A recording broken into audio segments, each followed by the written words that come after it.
Olá, bem-vinda, bem-vindo ao canal Voz Batista Brasil. Peço que você curta o nosso canal, que você compartilhe com suas amigas, com seus amigos. Certamente isso ajudará a plataforma a tornar o nosso canal mais conhecido. Tenho falado aqui algumas vezes sobre a questão do simbolismo, como nós lidamos com o mundo do simbolismo, como nós podemos atribuir significados diferentes ao mesmo símbolo, embora ele possa ter um significado comum, conhecido por todos, mas cada um pode também atribuir no seu contexto, no seu lugar, pode atribuir significado diferente a determinados símbolos. Vamos pensar, por exemplo, nas palavras como sendo símbolos. As palavras, elas refletem, elas retratam uma determinada realidade. Nós atribuímos significados às palavras. As palavras têm um significado comum, um significado popular e que por isso muitas vezes nós interpretamos literalmente uma determinada palavra à luz do significado comum, conhecido. Mas as palavras ganham significado de acordo com a cabeça de cada pessoa, de acordo com o contexto de cada pessoa, o conhecimento que cada pessoa tem. Então, por exemplo, quando você ouve a expressão Estados Unidos, você não vai pensar apenas no sentido de estados que são unidos, mas você vai pensar num país cujo nome é Estados Unidos.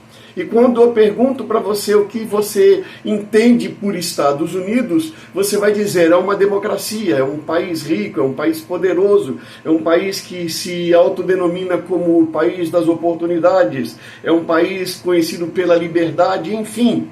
Outra pessoa pode dizer, é um país rico, mas é um país que faz valer a sua vontade em todos os cantos do mundo quando há interesse econômico, quando há interesse estratégico ou quando há interesse político. É um país, como alguém usa dizer, imperialista, é um império que em muitos lugares ele se torna opressor, ele participa de guerras e da morte de muita gente de acordo com seus interesses políticos. Observe que eu usei uma mesma expressão, Estados Unidos, e nós encontramos aí pelo menos 3 formas de definir esse conceito.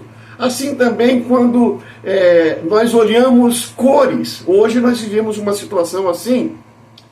Eu me lembro que essa semana, assistindo a Assembleia da Convenção Batista Brasileira na cidade de Foz do Iguaçu, observei imediatamente que toda a mesa diretora, praticamente, exceto as mulheres, estava vestida com uma camisa polo com as cores da bandeira do Brasil. Então, quando eu olho a diretoria da Convenção Batista Brasileira usando as cores da bandeira do Brasil, eu posso imediatamente dizer, essa diretoria é uma diretoria patriota, é uma diretoria que ama demais o Brasil e é uma diretoria que está interessada em fortalecer a imagem do Brasil e os batistas brasileiros como pessoas realmente patriotas. Outra pessoa pode olhar e dizer assim, essa diretoria é bolsonarista. Essa diretoria está com isso dizendo que ela tem um lado ideológico. E por que se diria isso? Porque durante um certo período do nosso país, um grupo ideológico apropriou-se da bandeira brasileira. A bandeira é um símbolo nacional. A bandeira é uma manifestação que indica a presença do Brasil, quando você olha para a bandeira. Mas no momento em que a bandeira foi apropriada por um partido político, por uma ideologia política, ela deixou de ter significado nacional.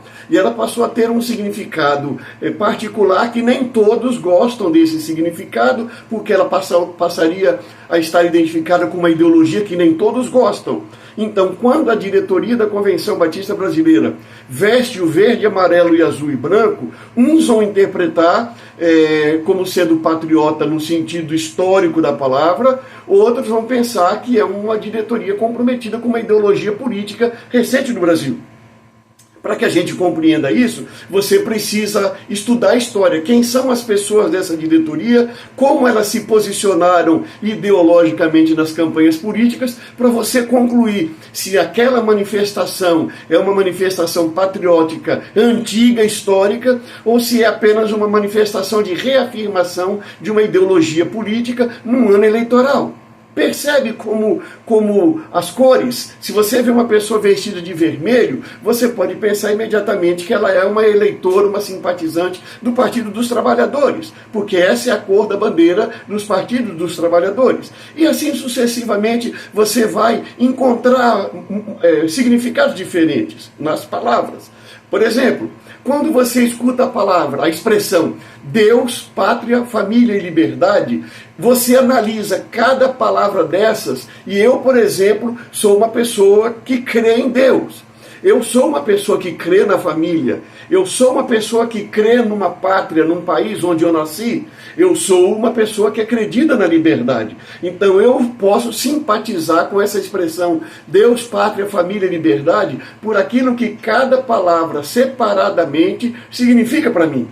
Porém, como conhecedor da história, eu também sei que a expressão Deus, pátria, família e liberdade é uma expressão que já há décadas, há mais de meio século, pelo menos, ela é um slogan usado pelo fascismo.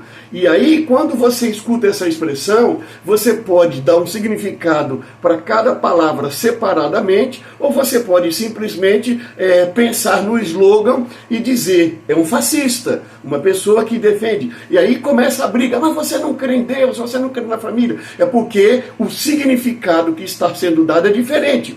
Uma coisa é o significado a cada palavra isoladamente, e uma coisa é o significado do slogan, das quatro palavras juntas no contexto da história da humanidade. Então, passa a ser um significado fascista. Assim nós vamos percebendo, por exemplo, eu já citei aqui uma expressão que tem um valor afetivo para a minha vida. Eu aceitei Jesus como Salvador da minha vida quando eu tinha por volta de 8 anos de idade, e 7, 8, 9 anos de idade, e naquela época havia uma campanha chamada Cristo é a única esperança. Então, o significado teológico que chegou ao meu conhecimento naquela época influenciou a minha decisão, e eu me lembro com muito carinho dessa expressão na minha história de vida. Depois que eu me tornei adulto, que eu comecei a estudar história, eu percebi que a expressão Cristo, a única esperança, dentro do contexto sociopolítico em que ela foi criada e usada, ela poderia ter um outro significado. Era um país de uma luta entre a extrema-direita com a extrema-esquerda, digamos assim, ou de um grupo que queria um país de uma maneira e um grupo que não queria mudanças nesse país. E aí começou um grande problema e um período triste na história do Brasil. Então a expressão Cristo, a única esperança, ela também poderia ter um significado político que está dizendo assim, não há esperança na política, a esperança está na religião, a esperança está na fé. E nós entendemos que sim, Jesus Cristo, ele fomenta a nossa esperança, ele fortalece a nossa esperança, ele é a razão da nossa esperança, mas isso não significa que não acreditamos na política, no sentido positivo da palavra, como uma forma de termos esperança de um país melhor. Ou seja, quando pessoas começam a se juntar, começam a se unir, começam a dialogar em torno das necessidades e juntas começam a negociar um país melhor para todos. Nesse sentido, a política é positiva. Você está entendendo como uma expressão, Cristo, a única esperança, ela pode ter um significado teológico isoladamente e ela pode ter um significado político quando ela é proferida dentro de um contexto social? Assim nós vamos percebendo que as palavras, elas têm significado. O tema, por exemplo, o tema da Convenção Batista Brasileira em 2024 é Vivamos o verdadeiro amor. Veja que coisa bonita, quem que não gosta de viver o amor? O amor é essencial à nossa vida, mas quando nós colocamos um adjetivo verdadeiro amor, nós estamos dizendo que deve haver um tipo de amor que não é verdadeiro. E aí nós então começamos a entender que a palavra amor, ela pode ter significados diferentes. Daí o tema dessa palavra que eu estou trazendo aqui, que é ódio ao amor. Por incrível que pareça, nós estamos vivendo um período em que há ódio ao amor, que há aversão ao amor. O amor, ele é essencial na nossa vida. Por exemplo, a ética de Jesus. Jesus resumiu toda a lei, todas as palavras da lei do Velho Testamento, todas as palavras dos profetas do Velho Testamento, Jesus resumiu em 2 palavras: amarás ao Senhor teu Deus de todo o teu coração e ama o teu próximo como a ti mesmo. Jesus disse: se você amar a Deus sobre todas as coisas e ao próximo como a si mesmo, você está cumprindo tudo que é lei, tudo que é palavra profética do Velho Testamento. O apóstolo Paulo, ele foi mais adiante, na carta aos Gálatas, ele diz: toda a lei se resume numa só palavra: ame ao teu próximo como a ti mesmo. Percebe a importância do amor na ética de Jesus e na ética de Paulo? Paulo chega a escrever aos Coríntios para dizer que nós devemos viver, fazer tudo na esfera do amor. O amor o amor está para a nossa vida como as águas estão para os peixes, para usar uma linguagem mais poética. O fato é que nós encontramos a ética de Jesus centralizada no amor, a ética de Paulo centralizada no amor. Nós vamos encontrar a primeira carta de João. A primeira carta de João é a carta com a maior concentração da palavra amor por centímetro quadrado. É impressionante, é uma beleza a primeira carta de João. E João chega a identificar o amor com Deus. Deus é amor. Essa é a expressão de João. Então, quando eu falo que eu quero amar, é porque eu me identifico com Deus, que é amor, eu me identifico com a ética de Jesus, que é a ética do amor, eu me identifico com a ética de Paulo, por exemplo, que também é a ética do amor, que centraliza tudo, ou resume tudo na expressão amor. Acontece que nos últimos anos no nosso país, nós vivemos experiências de ódio, vivemos experiências de violência, vivemos experiências de agressão. E dentro desse contexto, e como o ódio, a violência era fruto de uma ideologia política, o outro lado, o lado da oposição, começou a enfatizar o amor. E o amor que é a essência de Deus, o amor que é a ética de Jesus, no momento em que ele passa a ser identificado na ideologia política, o outro lado começa a não querer mais saber do amor. E isso é uma artimanha, vou usar uma linguagem religiosa, é uma artimanha diabólica. Porque nós tiramos o foco da palavra amor no seu sentido histórico, na sua essência teológica, evangélica, no sentido bíblico da palavra, e agora nós trazemos a palavra para o campo da política. E ao trazer para o campo da política, as pessoas ficam desconfiadas.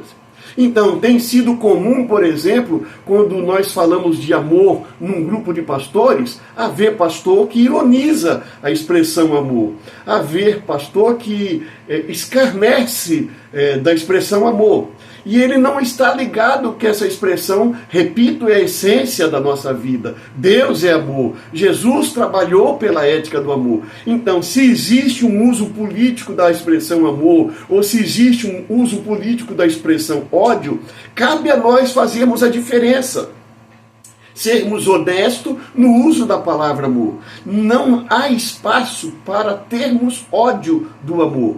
Quando uma pessoa começa a se guiar estritamente pela política, ela começa a causar um dano para a vida das pessoas. Quando um pastor instrumentaliza a igreja para uma ideologia política, ou seja, ele já não trabalha mais com o significado da palavra, o significado do que ela quer representar para a realidade, o seu sentido histórico, mas agora ele começa a trabalhar como política. A igreja se torna um braço da política, a igreja é instrumentalizada pela política. A Convenção Batista, ela deixa de ser uma instituição que une igrejas que têm modos de ser diferentes, pensamentos diferentes, prioridades diferentes, mas se unem em torno de princípios iguais para fomentar a cooperação e espalhar a palavra de Deus, espalhar o amor de Deus.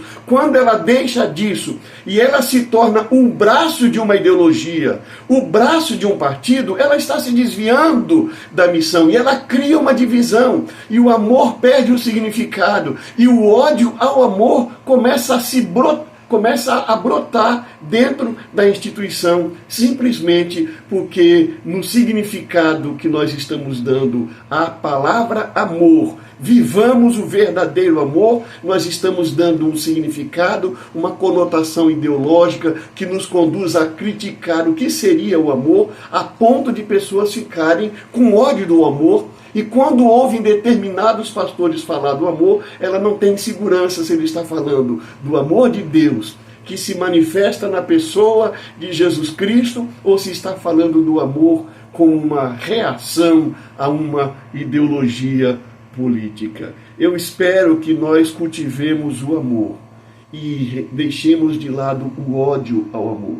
Que nós não sejamos igrejas, nem convenção batista, um instrumento de uma ideologia política, de um partido político, muito menos de um candidato político, mas que de fato nós vivamos o verdadeiro amor.